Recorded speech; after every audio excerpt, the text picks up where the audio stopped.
More than 2 years after the attacks, fury and frustration still seethe and erupt.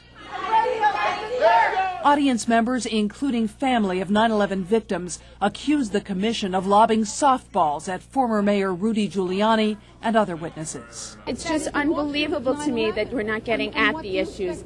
This is our last opportunity to have people swear under oath what happened. The commission chair said many key questions had been asked, just not in public. Every one of these witnesses has testified at length in private.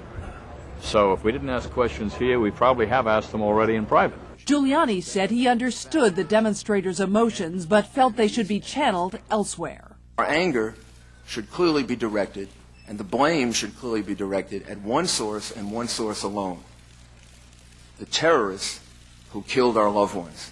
The former mayor testified that in the years before 9/11, the city had been warned repeatedly of a terrorist threat and had drilled and prepared for many scenarios, but not an aerial attack. Would he have taken different steps if he had been aware of the president's daily brief of August 6, 2001, which mentioned hijacking and New York City?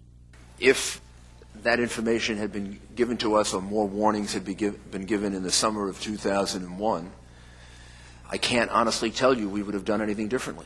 In hopes of applying the lessons of 9/11, the commission has underscored several failures in New York City's response: the lack of a unified command, shortcomings in communications equipment, poor exchange of information among emergency responders, and 911 operators who did not get information to pass on to desperate callers inside the World Trade Center. Addressing some of those issues takes money, and the current mayor said the city is not getting enough. Michael Bloomberg said an irrational and tragically misguided funding system left New York 49th among the 50 states in per capita Homeland Security funding, behind Nebraska, Wyoming, and American Samoa. This is pork barrel politics at its worst. It is the kind of the short-sighted, me-first nonsense that gives Washington a bad name.